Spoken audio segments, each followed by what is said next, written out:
सबसे पहले जैसे केविन सर ने बताया कि नेटसर्फ हमेशा ही इनोवेटिव कुछ ना कुछ चीजें करती रहती है। स्पोर्ट्स क्लब नेटसर्फ भी एक इनोवेशन है, या बॉलीवुड क्लब नेटसर्फ भी एक इनोवेशन है, नए नए सिस्टम्स लाते रहती है, एक इनोवेटिव कंपनी है। और पिछले 15 साल से हम इसी इंडस्ट्री में, डायरेक्ट सेलिंग इंडस्ट्री में अलग अलग इनोवेटिव आइडिया लेके ही अभी तक लगातार ग्रोथ कर रहे हैं। और मेरे हिसाब से भारत की ये पहली भारतीय कंपनी है जो पिछले 15 साल से हर साल ग्रोथ करते हुए आगे जा रही है।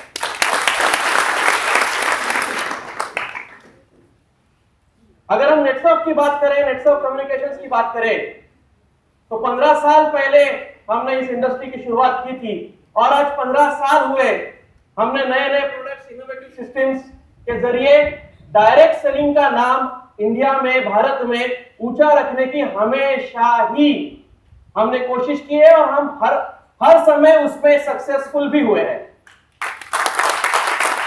लेकिन जब भी डायरेक्ट सेलिंग की बात आती है, नेटवर्क मार्केटिंग की बात आती है, इतना सब कुछ होने के बावजूद भी जब हम बोलते हैं कि मैं नेटवर्क मार्केटिंग कर रहा हूं, डायरेक्ट सेलिंग कर रहा हूं, मल्टी लेवल मार्केटिंग कर रहा हूं, तो लोगों का अपने तरफ देखने का नजरिया कैसे रहता है? लोगों का अपने तरफ देखने का नजरिया कैसे रहता है? हाँ, मतलब ये ऐसे देखते हैं, दूसरा कुछ मिला नहीं क्या, ये क्यों कर रहा है? बोलते कि नहीं बोलते? बोलते हैं। क्यों बोलते हैं? क्यों बोलते हैं? क्योंकि बहुत सारे लोग ऐसे हैं जिनको इस डायरेक्ट सेलिंग के माध्यम से जिनके पैसे शायद डूब गए। तो हम जब भी डायरेक्ट सेलिंग की बात करते हैं, लोग हमेशा हमें यही बोलते हैं, नहीं नहीं, ये थोड़ा गड़बड़ करने वाली कंपनी ही।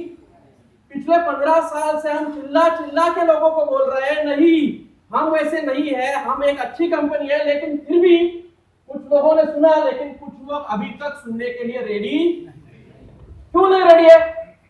क्या प्रॉब्लम हुआ है? देखो, पैसे डूबे हैं, इस इंडस्ट्री में फ्रॉड हुए हैं, ये मैं भी मानता हूं। लेकिन क्या ये सिर्फ इसी इंडस्ट्री में फ्रॉड हुए? सिर्फ इसी इंडस्ट्री में लोगों के पैसे डूबे? नहीं। अगर हम एग्जांपल लेते हैं बैंकिंग क्षेत्र का, बैंकिंग में लोगों के पैसे डूबे क्या? बहुत सारे डूबे। शेयर मार्केट में अरबों करोड़ों डूबे। फिर भी अगर कोई बोलता है मैं बैंकिंग क्षेत्र में काम कर रहा हूं, तो हम क्या बोलते हैं? अच्छा, वाह, वेरी गुड, बैंकिंग में काम, वेरी गुड। शेयर मार्केट में काम कर रहा हूं, ऐसा बोला तो वेरी गुड, शेयर में काम कर रहे हैं, बहुत अच्छी। डायरेक्ट सेलिंग को ही ऐसा क्यों बोलते हैं लोग? डायरेक्ट सेलिंग दूसरा कुछ मिला ना,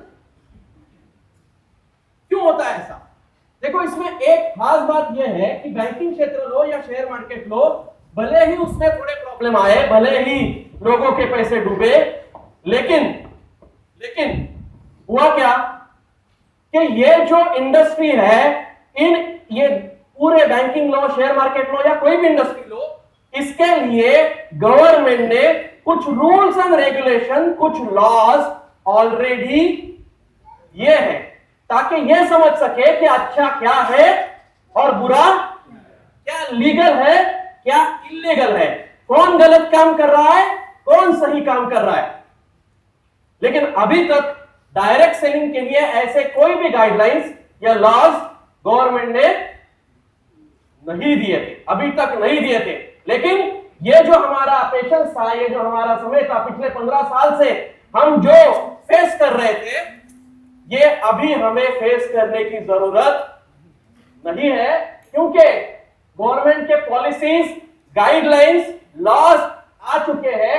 9 सितंबर को ये guidelines ministry of consumer affairs, central government, मतलब सेंट्रल गवर्नमेंट ने, मिनिस्ट्री ऑफ कंज्यूमर अफेयर्स ने ये गाइडलाइन पब्लिश किया है कि डायरेक्ट सेलिंग कंपनी कैसी होनी चाहिए, जो हमारे लिए बहुत बड़ी बात है, क्योंकि अभी तक डायरेक्ट सेलिंग के मामले में गवर्नमेंट ने एक भी लॉज, एक भी गाइडलाइन अभी तक दिया नहीं था। पहली बार 9 सितंबर को ministry of consumer affair central government ने ये लॉ पब्लिश किए, ये गाइडलाइंस पब्लिश किए कि अच्छी कंपनी कौन सी है और प्रॉब्लमेटिक गड़बड़ करने वाली कंपनी कौन सी है, ये लोग आइडेंटिफाई कर सके। किसको सही बोलना है, किसको गलत बोलना है, ये लोग आइडेंटिफाई कर सके, लॉ आइडेंटिफाई कर सके, और जो गलत कर रहे हैं उनको सजा मिले। इसलिए इस लॉज को, इस गाइडलाइंस को 9 सितंबर 2016 को पब्लिश किया गया। ये जो लॉ पब्लिश हुए इसमें डायरेक्ट सेलिंग कंपनी के लिए जैसे लॉ है, वैसे ही जो डायरेक्ट सेलर मतलब हम सब लोग जो काम कर रहे हैं, डिस्ट्रीब्यूटर जो काम कर रहे हैं, उनके लिए भी लॉ तैयार किए गए, उनके लिए भी गाइडलाइंस तैयार की गई, ताकि कोई भी डायरेक्ट सेलर या डिस्ट्रीब्यूटर गलत कंपनी से ना जुड़े, गलत कंपनी के साथ ना काम करे। समझ में आ रहा है? अभी सबसे पहले ये एश्योरेंस रखो, ये जो 9 सितंबर को लॉ आए हैं, Netsurf welcome this law, and मैं आपको ये एश्योरेंस दे रहा हूं, नेटसर्फ आपको ये एश्योरेंस दे रहा है कि ये जो लॉ आए हैं इसमें 100% बैठने वाली अगर कोई पहली भारतीय कंपनी है तो वो है नेटसर्फ।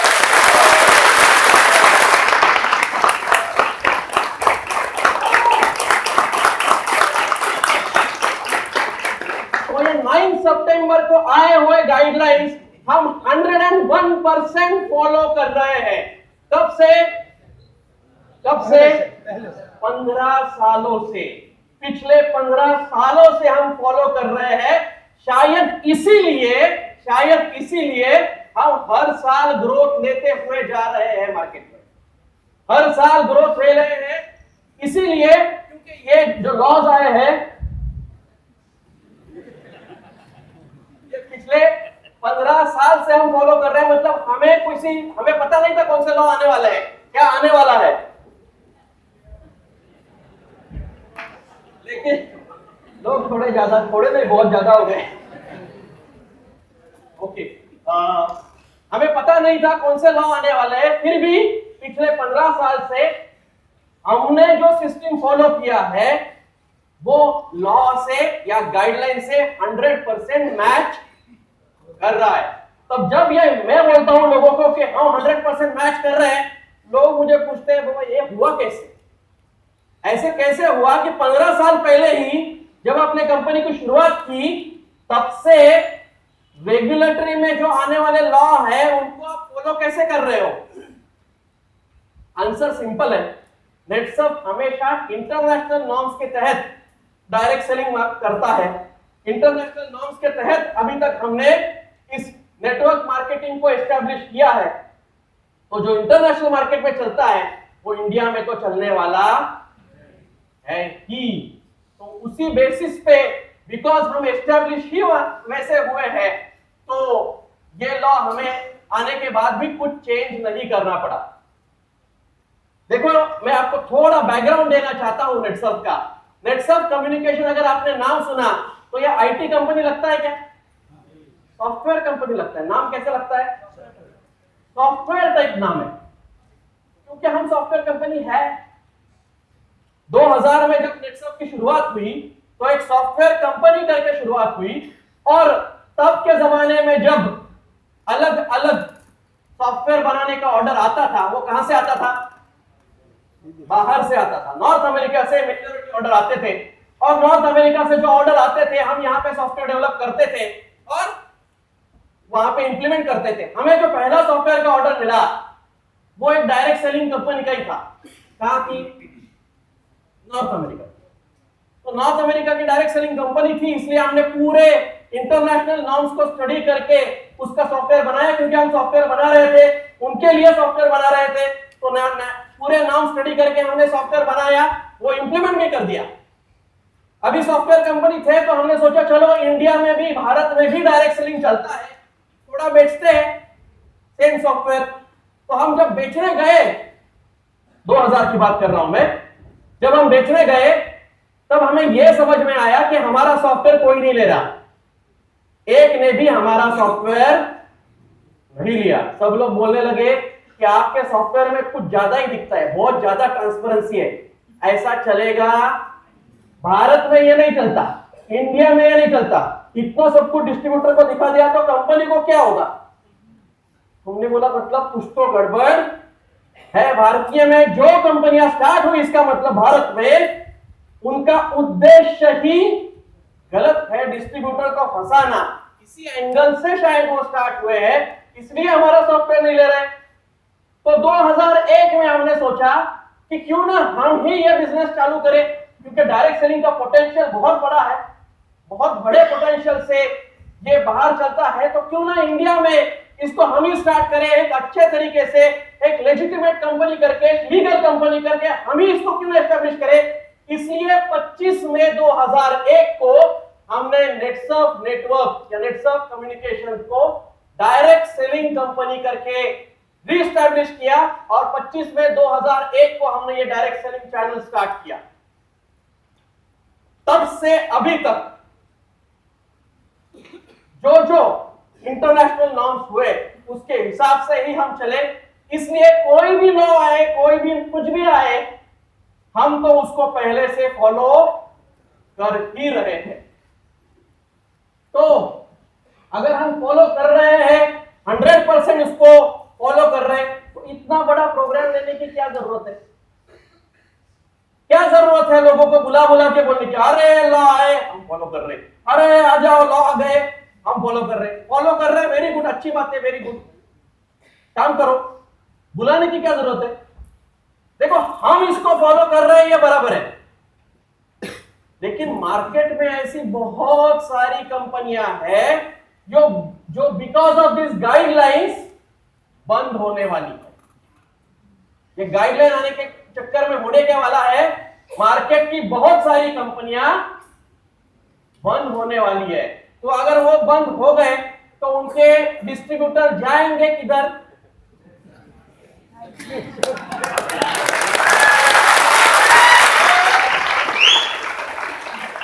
तो ये प्रोग्राम का मेन ऑब्जेक्टिव क्या है?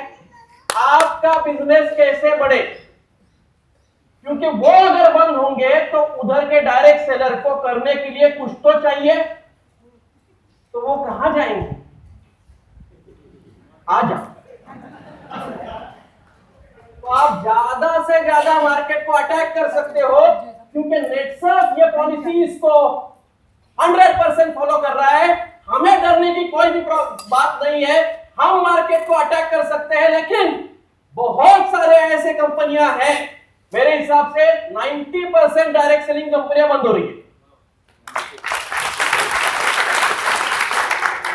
ओनली लीगल एंटिटी, अच्छी तरह से काम करने वाली लेजिटिमेट कंपनियां ही इस इंडस्ट्री में रुकने वाली है। तो एज ए डिस्ट्रीब्यूटर, हमारे जितने डिस्ट्रीब्यूटर हैं उनको यह समझ में आना चाहिए कि जब आप किसी भी अदर नेटवर्क मार्केटिंग के डायरेक्ट सेलर को, डिस्ट्रीब्यूटर को मिलो, तो उसे बोलना क्या है, क्योंकि उन बेचारों को शायद यह पता भी नहीं है कि ऐसा कुछ गाइडलाइन आया है। क्योंकि मेरे हिसाब से नेटसर्फ ये एकमेव भारतीय कंपनी है, इंडियन कंपनी है, जो इस प्रकार से प्रोग्राम ले लेके लोगों को अवेयर कर रही है कि गवर्नमेंट ने ये नॉर्म्स लाए हैं, ये गाइडलाइंस लाया है, हमें इसको फॉलो करना है, क्योंकि हम इसको 100% फॉलो कर रहे हैं। जो नहीं फॉलो कर रहे हैं उनको अच्छी राह दिखाओ, नेटवर्क में लेके आओ। तो हम ये प्रोग्राम सब जगह ले रहे हैं। बाकी बहुत सारी कंपनियां हैं जो बोल भी नहीं रही कि ऐसा कुछ आया है। क्यों नहीं बोल रही है? प्रॉब्लम है, कैसे बोलेंगे? लेकिन हुआ क्या है, गवर्नमेंट ने 90 दिनों का टाइम दिया है। कितने दिनों का टाइम दिया है? 9 सितंबर को ये लॉज, ये गाइडलाइंस आए।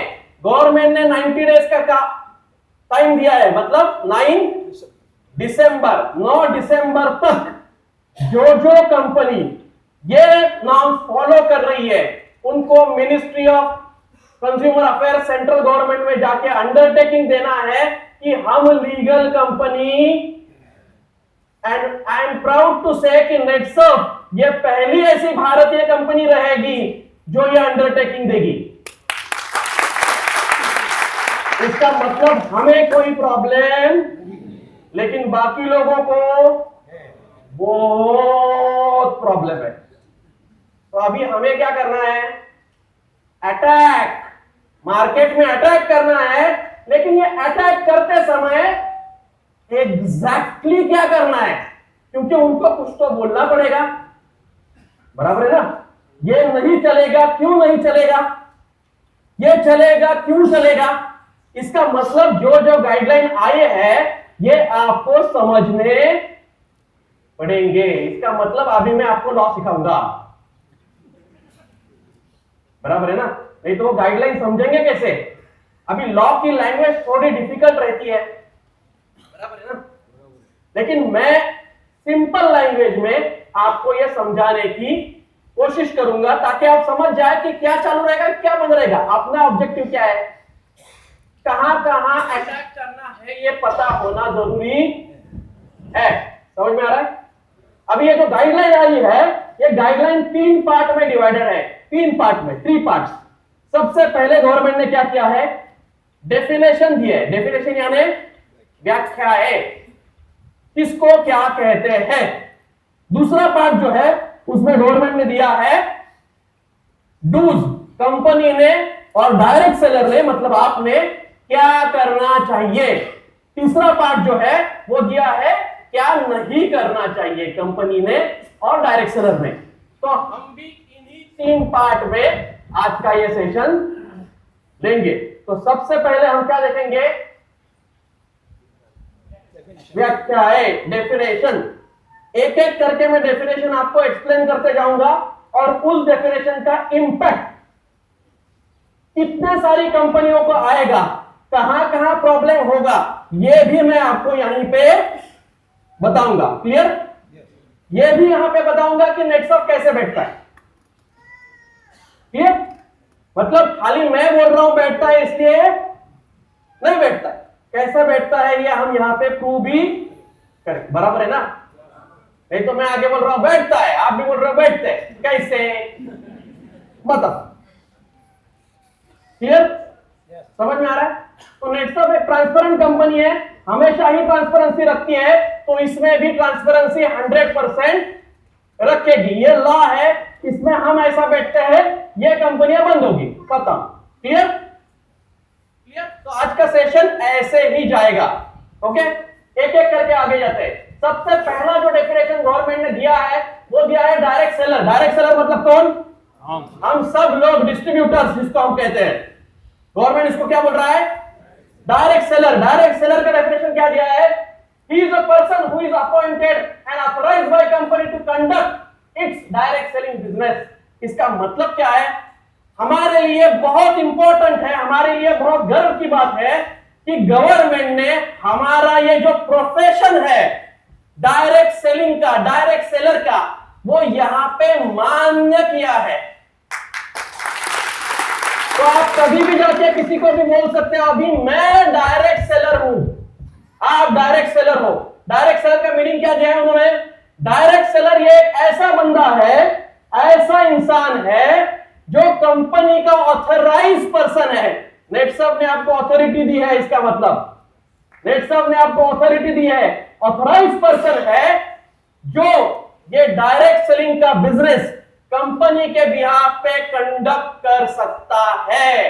तो आप सभी लोग आज से, अभी से 9 सितंबर से ऑथराइज्ड हो to conduct direct selling business of Netsurf. Netsurf के ऑथराइज्ड डायरेक्ट सेलर्स हो। तो आगे से आपको कोई भी पूछे आप क्या करते हो, मैं डायरेक्ट सेलर हूं, नेटसर्फ का ऑथराइज डायरेक्ट सेलर हूं। देखो ये आइडेंटिटी मिलना बहुत इंपॉर्टेंट रहता है। बहुत सारे लोग इस आइडेंटिटी के लिए झगड़ा करते हैं जो हमें यहां पे मिल रही है कि डायरेक्ट सेलर मतलब कौन?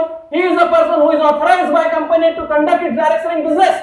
डायरेक्ट सेलिंग बिजनेस करने की आपको हमने अथॉरिटी दी है और you are authorized to conduct direct selling business on behalf of company, मतलब नेटसर्फ का डायरेक्ट सेलिंग बिजनेस आप 100% ऑथराइजली कंडक्ट कर सकते हो। क्लियर? आगे जाते हैं। दूसरा डेफिनेशन क्या दिया है गवर्नमेंट ने? Network of direct seller. हम नेटवर्क बनाते कि नहीं बनाते? बनाते हैं ना।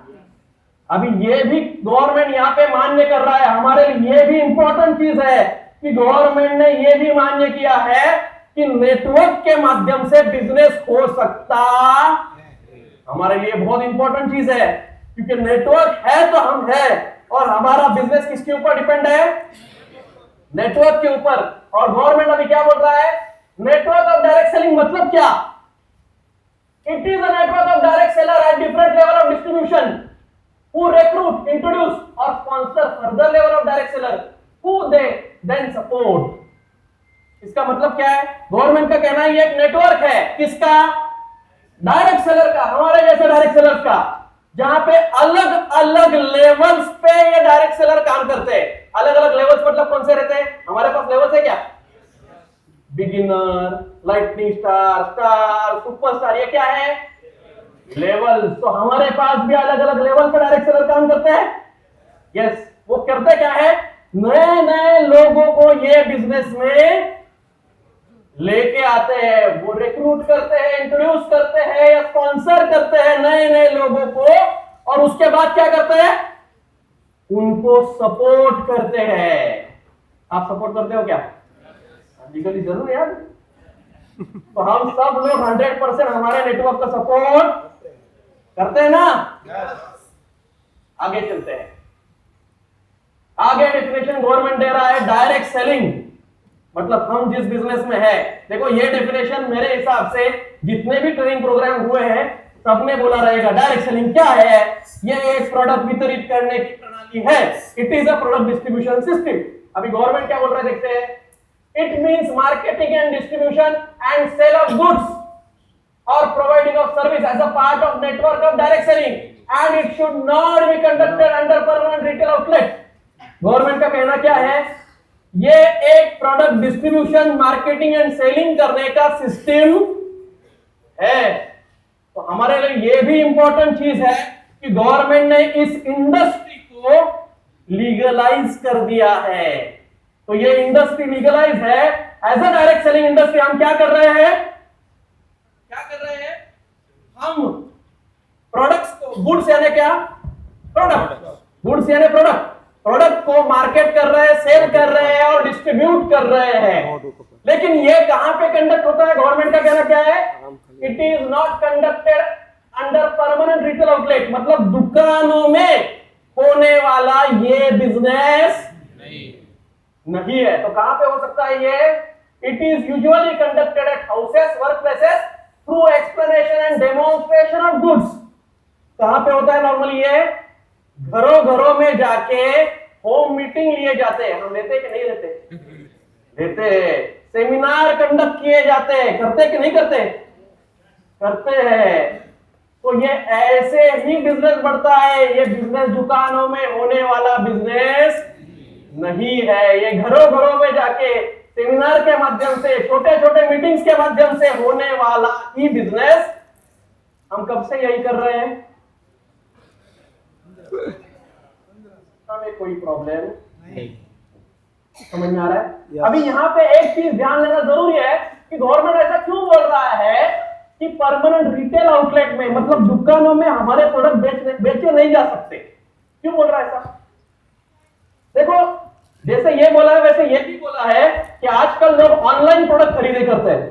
ऑनलाइन साइट रहता है, अलग अलग पोर्टल रहते हैं, वहां पे जाके खरीदी करते हैं।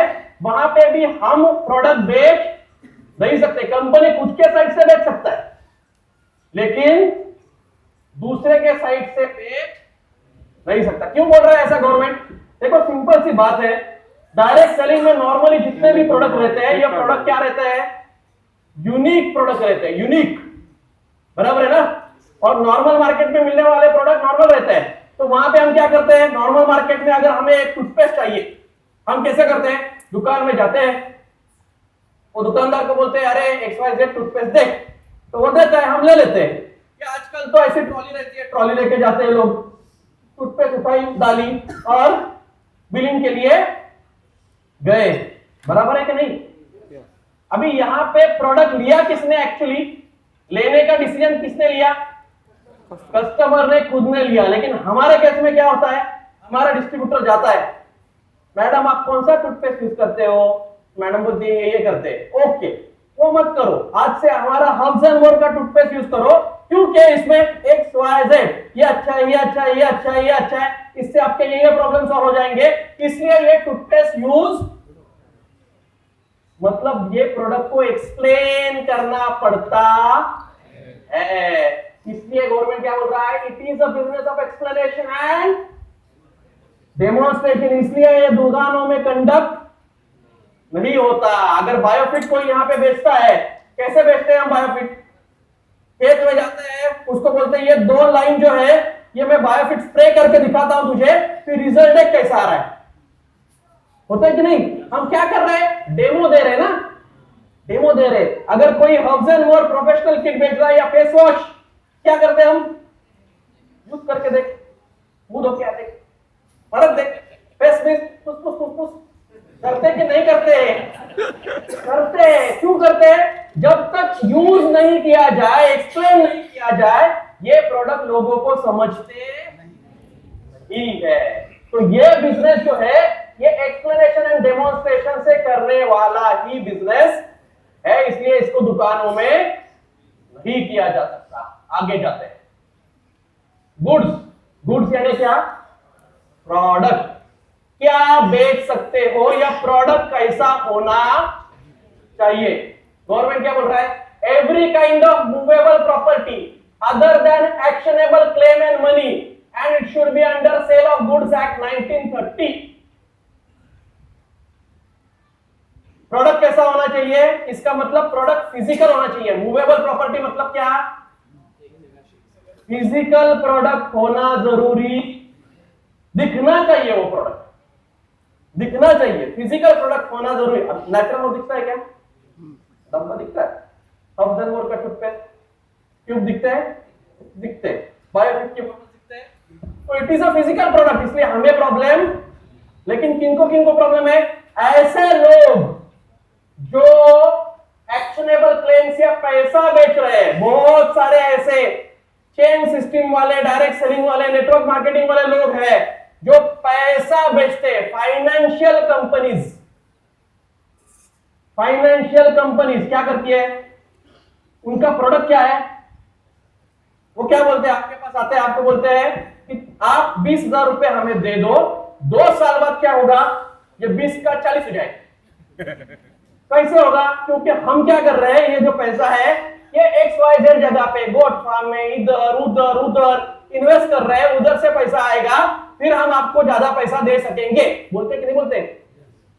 आज से चलेगा डायरेक्ट सेलिंग में, फाइनेंशियल कंपनी,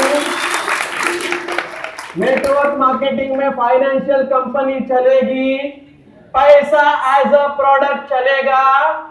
आज से नहीं, 9 सितंबर से बंद।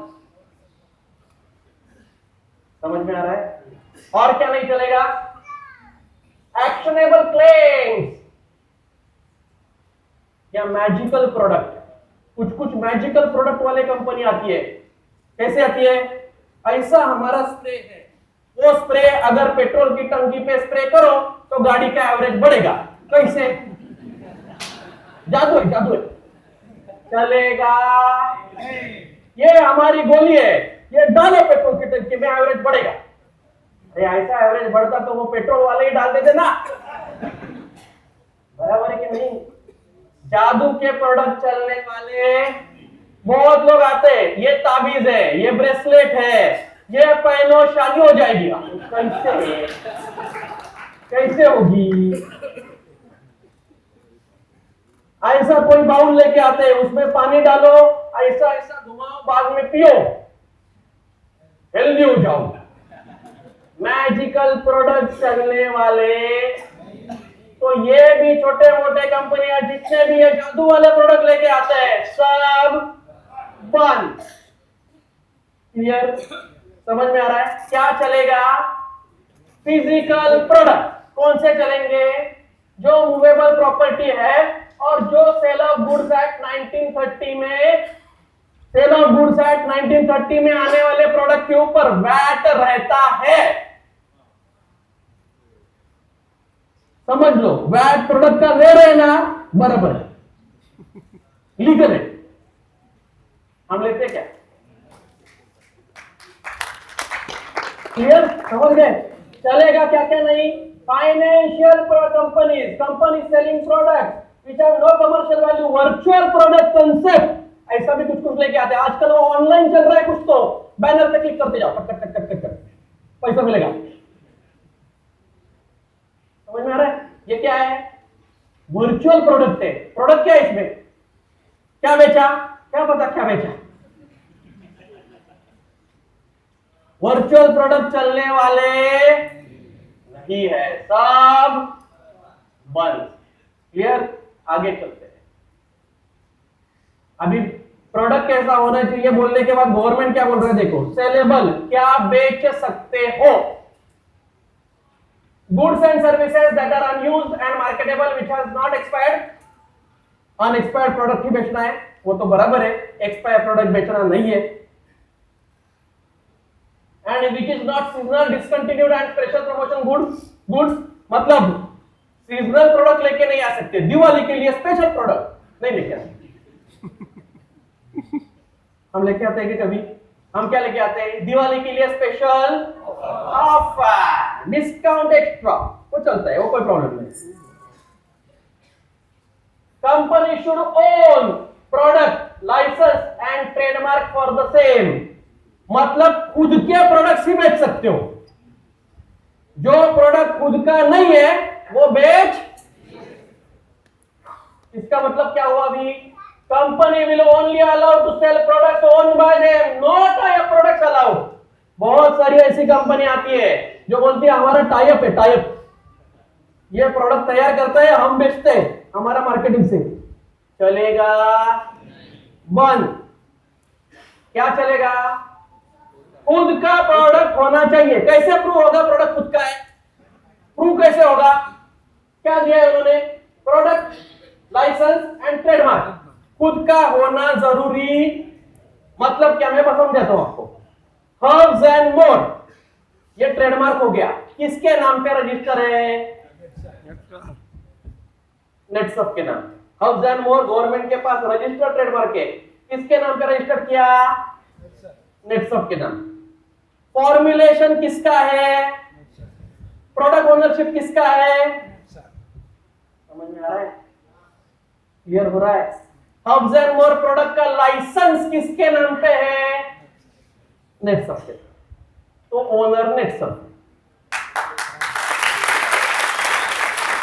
वैसे दूसरा कौन सा भी प्रोडक्ट ले लो अपना, नेचुरामोर, किसका प्रोडक्ट है? ब्रांड नेम किसका है? नेचुरामोर, नेटसफ। फॉर्मुलेशन किसका है? नेटसफ का। वो प्रोडक्ट का लाइसेंस किसके नाम पे है? नेटसफ। 100% नेटसफ ओनर है। बायोफिट तैयार कौन करता है? नेटसफ। नेचुरामोर तैयार कौन करता है? तो ओनरशिप किसका है? समझ में आ रहा है? लेकिन ऐसी बहुत सारी कंपनियां हैं जिनका खुद का प्रोडक्ट होता नहीं, वो सब इलीगल। कब से? 9 सितंबर। अभी 9 दिसंबर तक टाइम है उनको, या तो अभी आज डेट क्या है? 21 है ना? आज 21 है, बराबर। 50 दिन बाकी है रफली। तो 50 दिनों में या तो नए लाइसेंसेस ले लो, नए प्रोडक्ट डेवलप करो और नए प्रोडक्ट मैन्युफैक्चर करके लेके आओ। कितने दिन में? पॉसिबल है क्या? मैं बोलता हूं नहीं पॉसिबल। हम बहुत बार लॉन्च करते हैं प्रोडक्ट, ये प्रोडक्ट आएगा और हम ही नहीं दे पाते। होता है कि नहीं होता है? होता है, क्योंकि लाइसेंसिंग, ये प्रोडक्ट का लाइसेंसिंग 6 महीना लगता है। समझ में आ रहा है? इतना इजी नहीं है। आगे हमें प्रॉब्लम है क्या? सभी प्रोडक्ट हमारे हैं, लेकिन बाकी लोगों को बहुत प्रॉब्लम है। तो जो नेटवर्क मार्केटिंग का आदमी, डायरेक्ट सेलिंग का बंदा मिला आपको, जो ऐसे किसी कंपनी में काम कर रहा है जिसके प्रोडक्ट खुद के, क्या बोलना है, आ जाओ, बंद होने वाला। फाइनेंशियल कंपनी वाला बंदा मिला, क्या बोलना है, इससे पहले पुलिस तुझे पकड़ के लेके जाए,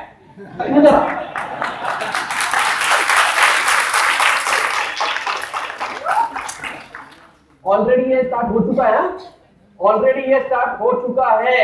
ये जो नॉर्म्स आए इसके बाद सेंट्रल गवर्नमेंट ने हर स्टेट गवर्नमेंट को बोला है कि आप पुलिस के साथ मिलकर एक बॉडी फॉर्म करो और ये मॉनिटर करते रहो कि इनलीगल कंपनीज कौन सी आ रही है मार्केट में, उनको इमीडिएटली बंद करना स्टार्ट करो।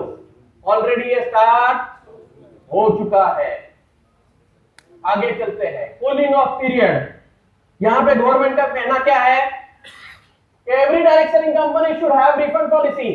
हर डायरेक्ट सेलिंग कंपनी की क्या होनी चाहिए, हमारी है क्या refund policy, 30 days refund policy हमारे पास ऑलरेडी, हमें कोई प्रॉब्लम नहीं है। दूसरा क्या बोल रहे हैं आगे जाके, adhering to the same, direct seller should be able to quit the business and able to take his money investment back without any penalty। देखो इसमें कहना क्या है उनका, बिजनेस चालू करने के लिए हम बिजनेस स्टार्ट करता है कोई, तो हम क्या बोलते हैं, ये मास्टर डिस्ट्रीब्यूटर बन गया। मास्टर डिस्ट्रीब्यूटर बनने के लिए हमारे पास क्या है, ग्रीन जोन करके कंसेप्ट है, अगर आपको पता है तो। 90 दिन का टाइम देते हैं हम, 90 डेज का टाइम मिलता है, वो क्या है, ग्रीन जोन। इन 90 दिनों में डिसाइड करो कि तुम बिजनेस करना चाहते हो या नहीं। ये कब से है हमारे पास, गवर्नमेंट उसको क्या बोल रहा है, कूलिंग ऑफ। अभी हम ग्रीन जोन, हमें पता नहीं था क्या नाम देना है, इसलिए हमने ग्रीन जोन नाम दिया था। अभी हम उसको क्या बोलेंगे, कूलिंग ऑफ पीरियड। ओके, 90 दिन। कंसेप्ट वही है, कब से है, बहुत पहले से। रिफंड पॉलिसी है क्या, ऑलरेडी है, पहले से है। यह अलग बात है कि अभी तक किसी ने रिफंड, क्योंकि प्रोडक्ट अच्छे है तो कोई रिफंड का सवाल आता नहीं है, लेकिन पॉलिसी है क्या, पहले से है। क्लियर, इसमें कोई शक नहीं। आगे चलते हैं, पिरामिड स्कीम। देखो ये बहुत अच्छा डेफिनेशन गवर्नमेंट दिया है, पिरामिड स्कीम जो कि बैन है। पिरामिड स्कीम से हम नेटवर्किंग नहीं कर सकते, हम डायरेक्ट सेलिंग नहीं कर सकते। पिरामिड स्कीम जो कि बैन है मनी सर्कुलेशन स्कीम के तहत, मनी सर्कुलेशन एक्ट के तहत। लेकिन अभी तक क्लियर नहीं था कि पिरामिड किसको कहते हैं। अभी यहां पे गवर्नमेंट क्लियर बोल रहा है पिरामिड मतलब क्या, ध्यान से सुनो। A multi-layer network of subscribers in order to receive any benefit directly or indirectly. The benefit is correlated with how many subscribers are joined by existing subscribers। इसका मतलब क्या है, अगर आप ज्वाइनिंग पे पैसा दे रहे हो, ज्वाइनिंग पे, तो आप पिरामिड हो, इलीगल हो। क्या कर रहे हो, ज्वाइनिंग पे पैसा दे रहे हो। इसका मतलब ऐसी सभी कंपनियां जो पेयर कमीशन देती है, पेयर कमीशन क्या देती है, जोड़ी पे पैसा देते कि नहीं देते, बॉल नहीं दे सकते, पिरामिड है, इलीगल है, बंद करना पड़ेगा। ऐसी सभी कंपनियां जो कमीशन देती है लोगों को जोड़ने के ऊपर, आप इतने लोगों को लेके आओ, एक्स्ट्रा पैसा बंद, चलेगा। हम किसके ऊपर कमीशन देते हैं, हाँ, प्रोडक्ट टर्नओवर के ऊपर, क्योंकि हमारे पास ज्वाइनिंग क्या है, फ्री। अस्मिता का ज्वाइनिंग कैसा है, फ्री। यंगिस्तान का ज्वाइनिंग फ्री। अभी जनरल ज्वाइनिंग भी फ्री। अभी फ्री है ज्वाइनिंग, तो ज्वाइनिंग के ऊपर कमीशन देने का, पैसा देने का सवाल आता है क्या? हम आपको जो 5% देते हैं, 5% देते कि नहीं देते, इसके ऊपर देते हैं। वो जो प्रोडक्ट खरीदी करता है, परचेस करता है, उसके ऊपर आपको 5% मिलता है। देखो यहाँ पे क्या लिखा है, companies whose commission structure is on joining of people and not on sale of product और टर्नओवर। हमारा किसके ऊपर है, प्रोडक्ट टर्नओवर के ऊपर, इसलिए हमें प्रॉब्लम लेकिन ऐसी बहुत सारी कंपनियां हैं जो ज्वाइनिंग के ऊपर पैसा दे रही है, वो बंद। समझ में आ रहा है? मतलब कौन सी? देखो ये सारी, 4 लोग करो, आपको पैसा बंद। सिर्फ 3 करो, पैसा स्टार्ट बंद। सिर्फ 2 पैसा स्टार्ट बंद। समझ में आ रहा है? किसके ऊपर पैसा दे सकते हैं? प्रोडक्ट टर्नओवर के ऊपर, ज्वाइनिंग के ऊपर। क्लियर? आगे चलते हैं। देखो गवर्नमेंट कितना समझदार है। पहले क्या बोला? प्रोडक्ट कैसे होने चाहिए, फिर क्या बताया? नेटवर्क स्ट्रक्चर कैसे होना चाहिए। आप क्या बोल रहे हैं? रेम्यूनरेशन सिस्टम कैसे? रेम्यूनरेशन सिस्टम मतलब क्या? पे आउट की सिस्टम, कमीशन देने की सिस्टम। हम जिसको क्या बोलते हैं? Business plan. हम बिजनेस प्लान बोलते हैं कि नहीं बोलते? उसको गवर्नमेंट क्या बोल रहा है? Remuneration system. थोड़ा डिफिकल्ट है बोलना, पे आउट सिस्टम बोलो, कोई टेंशन नहीं है, धीरे धीरे आ जाएगा। रेम्यूनरेशन सिस्टम भी बोलना, कोई टेंशन नहीं। तो रेम्यूनरेशन सिस्टम क्या बोल रहा है? It means system followed by direct selling entity to compensate direct seller. Direct seller को कॉम्पेंसेट करने के लिए यह सिस्टम बनाई गई है। It includes mode of sharing of incentives, profit and commission on monthly, periodic और ईयरली बेसिस। कैसे दे सकते हैं कमीशन? मंथली दे सकते हैं, ईयरली दे सकते हैं और पीरियोडिक दे सकते हैं। हम कैसे देते हैं? पीरियोडिक। 15 दिन। 15 दिन मतलब क्या हो गया? ये पीरियड। पीरियोडिक कमीशन हम दे रहे हैं, इसलिए हमें प्रॉब्लम नहीं है। आगे क्या बोल रहा है देखो? नो प्रोविजन ऑफ पे out only on new recruitment. वापस क्या बोला है? नए ज्वाइनिंग के ऊपर कमीशन नहीं दे सकते। Ensure involvement of sale of goods and services. Product sale के ऊपर ही हम कमीशन दे सकते। हम किसके ऊपर देते हैं? प्रोडक्ट सेल के ऊपर, टर्नओवर के ऊपर। हमें प्रॉब्लम है क्या? नहीं। लेकिन जो कंपनियां टर्नओवर बेस नहीं है, टर्नओवर के ऊपर कमीशन नहीं देती, आज से नहीं, 9 सितंबर से सब बंद। Clear? Clearly disclose the method of calculation. मतलब क्या? ये कैलकुलेशन कैसे किया, ये समझ में आना चाहिए। हमारा मेथड ऑफ कैलकुलेशन क्या है, समझ में आता है क्या? अरे मैं तो बोल रहा हूं कि नेटसर्फ ये भारत में, चलो भारत में नहीं, पूरे दुनिया में एक ही ऐसी कंपनी रहेगी शायद जो एक लाइन में बिजनेस प्लान बोल सकती है या रेम्यूनरेशन सिस्टम बोल सकती है। हमारा बिजनेस प्लान क्या है? क्या हमारा रेम्यूनरेशन सिस्टम कैसा है? आपके जितने भी टीम है, टीम 1, टीम 2, इसमें जो भी आपका टर्नओवर जाता है उसको बिजनेस में कन्वर्ट किया जाता है और इस बिजनेस के ऊपर आपके लेवल के अनुसार 3%, 4%, 5% या 6% कमीशन आपको मिलता। खत्म, बिजनेस प्लान खत्म। इसके ऊपर अपना प्लान नहीं है, बराबर है ना? इसके ऊपर कुछ है नहीं है, कुछ भी नहीं है। तो एक लाइन में हम बिजनेस प्लान किसी को भी बोल सकते हैं, रेम्यूनरेशन सिस्टम किसी को भी बोल सकते हैं। इतना simple and easy remuneration system हमारा ऑलरेडी है, इसलिए हमें प्रॉब्लम नहीं। आगे चलते हैं। आगे ये बोल रहा है ऑब्लिगेशंस फॉर कंपनी, मतलब कंपनी ने क्या क्या करना चाहिए। पहला point, there has to be a contract as per contract act 1872। मतलब डिस्ट्रीब्यूटर का, डायरेक्ट सेलर का और नेटसर्फ का क्या होना चाहिए? कॉन्ट्रैक्ट होना चाहिए। हम करते हैं क्या कॉन्ट्रैक्ट? लॉग इन करते समय ऑनलाइन कॉन्ट्रैक्ट हम सबके साथ करते हैं कि नहीं करते? यस। आई एग्री करते हो या नहीं करते हो? लॉग इन करते हो या नहीं करते? हाँ, तो सबके साथ हमारा ऑलरेडी कॉन्ट्रैक्ट कब से? 15। हमें कोई प्रॉब्लम नहीं। आगे चलते। It should establish grievance redressal mechanism for consumers. जो प्रोडक्ट यूजर्स है, कंज्यूमर्स है, उनको अगर प्रोडक्ट यूज करने में कोई डिफिकल्टी आती है तो उनके लिए क्या होना चाहिए? ग्रीवेंस रिड्रेसल मैकेनिज्म हमारे पास है क्या? कॉल सेंटर क्या है? हमारा कॉल सेंटर क्या है? हर बोतल के ऊपर हमने नंबर लिखा है कि नहीं लिखा है? कुछ भी प्रॉब्लम आए इधर फोन करो, है कि नहीं है? कब से है? बहुत साल।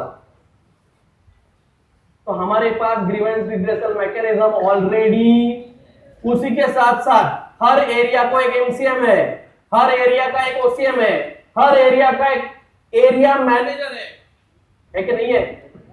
किसलिए है? ग्रीवेंस रिड्रेसल मैकेनिज्म पहले से एस्टेब्लिश है। अभी जिन जिन का नहीं है उनको क्या करना पड़ेगा? 50 दिनों में कॉल सेंटर खड़ा कर, नहीं तो बस। आगे चल। Provide accurate complete information to the prospect and existing direct seller who are concern about remuneration opportunity. जिनको पैसा कमाने में, कमीशन कमाने में इंटरेस्ट है, उनको अच्छे से इंफॉर्मेशन देनी जरूरी। कैसे पैसा मिलेगा? देते कि नहीं देते? सेमिनार के माध्यम से, आपके अपलाइन के माध्यम से, कंपनी वेबसाइट के माध्यम से, ब्रोशर्स के माध्यम से, अलग अलग जगह पे ये पैसा कैसे कमा सकते हैं इसकी इंफॉर्मेशन सबको देती है। आगे चलते हैं। पे ऑल ड्यूज यानी पे आउट, सबको पे आउट देना टाइम पे जरूरी। देखो 15 साल हो गए, मेरे हिसाब से 350 से ज्यादा साइकिल अभी तक हमारे हो चुके हैं। ना एक को भी पैसा ज्यादा गया पे आउट का, ना एक को भी कम गया। 15 साल में ऐसा एक भी इंसिडेंस नहीं है जहां पे किसी का चेक बाउंस हुआ है। तो 15 साल से रेगुलर हर 15 दिन में हमने पे आउट दिया है, या तो चेक के द्वारा या आपके बैंक के डिटेल्स हमें आपने दिए हैं तो आपके बैंक अकाउंट में डायरेक्टली, लेकिन हम पे आउट 100% देते हैं टाइम टू टाइम। अभी तक एक भी जगह प्रॉब्लम नहीं आया, इसके बाद में आने की संभावना नहीं है, क्योंकि सिस्टम ही इतना स्ट्रांग है कि ये हो ही नहीं सकता नेटसर्फ में। लेकिन ऐसी बहुत सारी कंपनियां हैं जो 6-6 महीने से, 1-1 साल से लोगों का पे आउट ही नहीं देती। वो सब परफेक्ट। आगे चलते हैं। Company shall maintain proper records of the business dealings of direct seller। मतलब आप जो भी बिजनेस कर रहे हैं उसका प्रॉपर रिकॉर्ड हमें मेंटेन करना जरूरी। हम मेंटेन करते हैं क्या? आपको समझ में आता है क्या? लेग 1 से कितना टर्न आया, टीम 1 से कितना आया, टीम 2 से कितना आया, वो टर्न और कहां से आया, उसमें कौन से रिसीट कटे, कितने प्रोडक्ट्स गए, नेचुरल के डब्बे कितने गए, बायोफिट के बॉटल्स कितने गए, हब्स के ट्यूब्स कितने गए, एक एक बॉटल, एक एक ट्यूब का हिसाब आपके हर एक साइकिल का, हर एक टर्नओवर का नेटसर्फ के पास है पिछले 15 सालों से।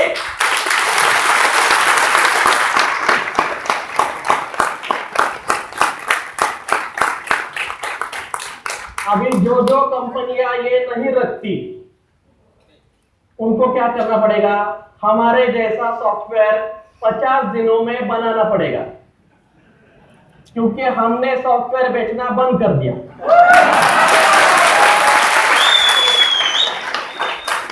पिछले 15 सालों से हम सॉफ्टवेयर कंपनी, शुरू सॉफ्टवेयर कंपनी करके हुए थे, बराबर है। पिछले 15 सालों से हम क्या है? Direct selling. तो हम सॉफ्टवेयर बेचते अभी बना कितना टाइम है? Very good. Promoter and key management person should not have been convicted for any criminal offense punishable with imprisonment in last 5 years by any court। जो प्रमोटर है, जिन्होंने कंपनी शुरुआत की है, बोर्ड ऑफ डायरेक्टर जिसको हम कहते हैं, या जो भी टॉप मैनेजमेंट पर्सन है, वो किसी भी कोर्ट ने अगर उनको सजा दी है लास्ट 5 साल में, तो वो कंपनी फॉर्म नहीं, क्रिमिनल की कंपनी नहीं चलेगी। बराबर है। हमारे प्रमोटर कौन है, बोर्ड ऑफ डायरेक्टर कौन है, सुजीत जैन क्रिमिनल है? संजय मालपट क्रिमिनल नहीं ना। टॉप मैनेजमेंट में कौन कौन है, प्रदीप सर है क्रिमिनल, मैं हूं, लक्ष्मी मैडम क्रिमिनल। अरे हम ऑर्गेनिक कंपनी है, बायोफिट में खेत में एक मक्खी मारनी है तो भी हम विचार करते हैं कैसी मरेगी।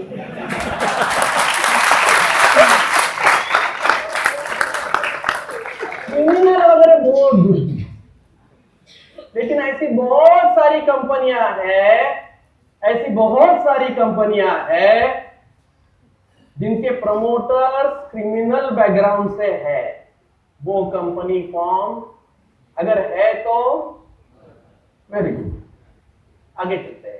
It shall maintain proper updated website. देखो सबको प्रॉपर अपडेटेड वेबसाइट अपनी जैसी, जहां पे प्रोडक्ट की इंफॉर्मेशन मिलती है, बिजनेस प्लान की इंफॉर्मेशन मिलती है, डिस्ट्रीब्यूटर को पूरी इंफॉर्मेशन मिलती है, ऐसी वेबसाइट सबको मेंटेन करना जरूरी हमारी है क्या? बहुत पहले से। हमारा तो मोबाइल ऐप भी है, 2 स्टेप आगे है कि नहीं है? है, ऑलरेडी है। समझ में आ रहा है? अभी जिसका नहीं है उसने क्या करना है, या तो 50 दिन में बनाओ, नहीं तो बस। हमारा है क्या, पोस्ट पे, कोई प्रॉब्लम। देखो किया क्या है इस डायरेक्ट सेलिंग के नॉर्म्स में, सिंपल सी बात है, इतने सारे लॉज एप्लीकेबल कर दिए है डायरेक्ट सेलिंग को। मतलब डायरेक्ट सेलिंग कंपनी को सबसे पहले क्या किया है इन्होंने, इंडियन कॉन्ट्रैक्ट एक्ट फॉलो करना है, कंज्यूमर प्रोटेक्शन एक्ट 1986 फॉलो करना है, गाइडलाइंस फॉर डायरेक्ट सेलिंग जो आया है 9 सितंबर को वो फॉलो करने हैं, प्रोडक्ट एंड सर्विसेज के लिए फूड सेफ्टी स्टैंडर्ड्स फॉलो करने हैं, ड्रग कॉस्मेटिक फॉलो करने हैं, सेल ऑफ गुड्स फॉलो करने हैं, स्टेट वैट लॉस फॉलो करने हैं, सीएसटी रूल फॉलो करना है, कस्टम फॉलो करना है, सर्विस टैक्स फॉलो करना है, एक्साइज फॉलो करना है, enterprise related company act follow करना है, इनकम टैक्स एक्ट फॉलो करना है। मतलब इतने सारे लॉज एक डायरेक्ट सेलिंग कंपनी को फॉलो करने। इसका मतलब क्या हो गया, कोई भी छोटी मोटी कंपनी ये कर ही नहीं सकती, क्योंकि उनको समझ में ही नहीं आएगा है क्या। समझ में आ रहा है? लेकिन हमारे पास क्या है, ऑलरेडी एस्टैब्लिश्ड अलग अलग डिपार्टमेंट्स है, एक्सपर्ट्स है जो इसमें रेगुलर बेसिस पे काम कर रहे हैं। एग्जांपल लेता हूं मैं, हमारा एक 360 डिग्री ऑनलाइन इंफ्रास्ट्रक्चर है, ईआरपी सिस्टम है। वो करता क्या है, हमारा मैन्युफैक्चरिंग प्लांट हिमाचल में, सपोज नेचुरामोर का अभी हमारा मैन्युफैक्चरिंग कहां पे होता है, हिमाचल में होता है। वहां से सपोज 1000 जार मैन्युफैक्चर हुए, जैसे ही वहां पे मैन्युफैक्चर हुए, एक्साइज डिपार्टमेंट को समझ में आ गया उधर के कि 1000 जार मैन्युफैक्चर किए, अभी वहां से वो अहमदाबाद गोडाउन में ट्रांसफर हुए 1000 जार, 1000 जार कहां ट्रांसफर किया हमने, तो हम गुजरात गवर्नमेंट का परमिशन लेते हैं कि आपके स्टेट में हम 1000 जार बेचने के लिए लेके आ रहे हैं, परमिशन दो, जिसको कहते हैं वे बिल। वो परमिशन आता है, जैसे ही परमिशन आता है अहमदाबाद गोडाउन में मटेरियल ट्रांसफर, वहां से अलग अलग स्टॉक पॉइंट पे ट्रांसफर, जिसका रिकॉर्ड हम गवर्नमेंट को सबमिट करते हैं, यहां पे स्टॉक है। वहां से एक डिस्ट्रीब्यूटर ने प्रोडक्ट खरीदी किया, एक डायरेक्ट सेलर ने प्रोडक्ट खरीदी किया, रिसीट बन गया, उसके ऊपर वैट लगता है, एडिशनल वैट लगता है, कहां पे जाता है वो, गवर्नमेंट को सबमिट किया जाता है इमीडिएटली मंथली बेसिस पे। We are one of the highest tax payers. हमारे लिए हर जगह assistant commissioner of sales tax, हर स्टेट में एक एक है, वो भी हमें फोन करते हैं, क्या सर इस बार का साइकिल डाउन क्या लगता है, वैट कम आया हमारा।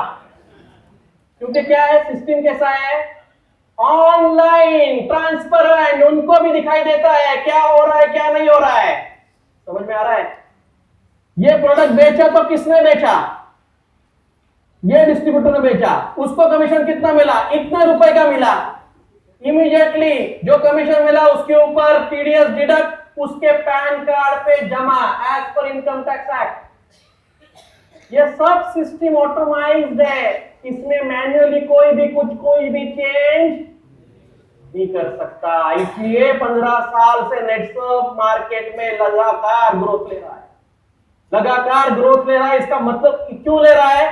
बिकॉज सिस्टम सब जगह परफेक्ट है, किसी को भी कभी भी कुछ भी प्रॉब्लम।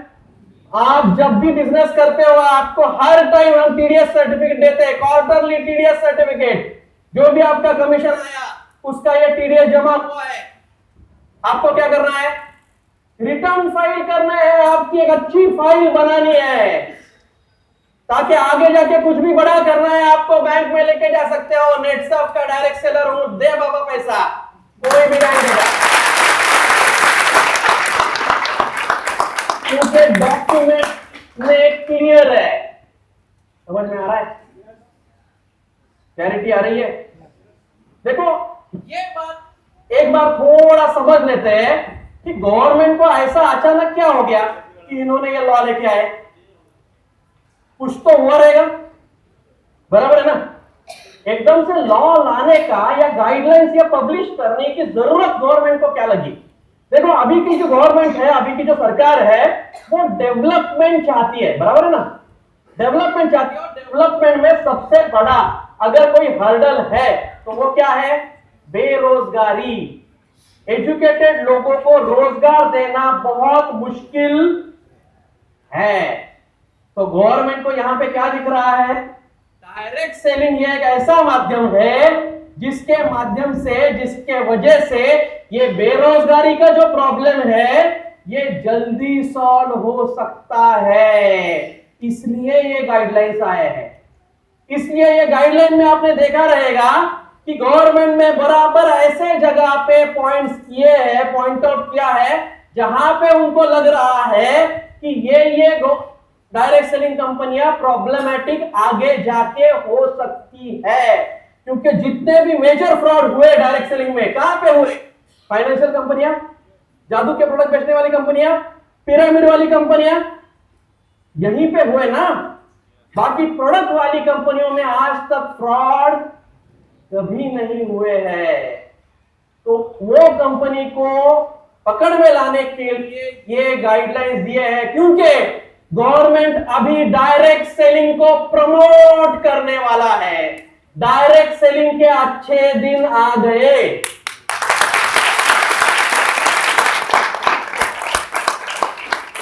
क्योंकि बेरोजगारी के साथ फाइट करना है तो डायरेक्ट सेलिंग जैसा दूसरा कोई भी हथियार आज गवर्नमेंट के पास अवेलेबल नहीं है। इसलिए डायरेक्ट सेलिंग को अभी गवर्नमेंट भी बहुत जोर से प्रमोट करेगा। देखो गवर्नमेंट ये क्या चाहता है? जीडीपी इंक्रीज करना चाहता है। बहुत बार पेपर में आपने पढ़ा रहेगा जीडीपी हमें इंक्रीज करना है, जीडीपी इंक्रीज करना है। अगर हम एशिया की बात करते हैं तो कोरिया करके जो देश है, कोरिया आप समझाते हैं? कोरिया का जो टोटल जीडीपी है उसका 1.8% ऑफ जीडीपी ये सिर्फ डायरेक्ट सेलिंग से आता है। मलेशिया की अगर बात करते हैं तो मलेशिया का 1.4% जीडीपी ये डायरेक्ट सेलिंग से आ रहा है। और अगर हम भारत की बात करते हैं तो 0.008% जीडीपी सिर्फ अभी डायरेक्ट सेलिंग से आ रहा है, जो गवर्नमेंट को 0.5% तक लेके जाना है, 2025 तक, 2025 तक। अगर ये जीडीपी का 0.5% हमने कंट्रीब्यूट कर दिया ना तो डायरेक्ट सेलिंग इंडस्ट्री ये $6 बिलियन की इंडस्ट्री बनेगी भारत में। अभी हम बोल रहे हैं इतने लोगों को कैप लगा, इतने लोगों ने ये किया, इतने लोगों ने इतने अचीवमेंट किए, ये कुछ भी नहीं है।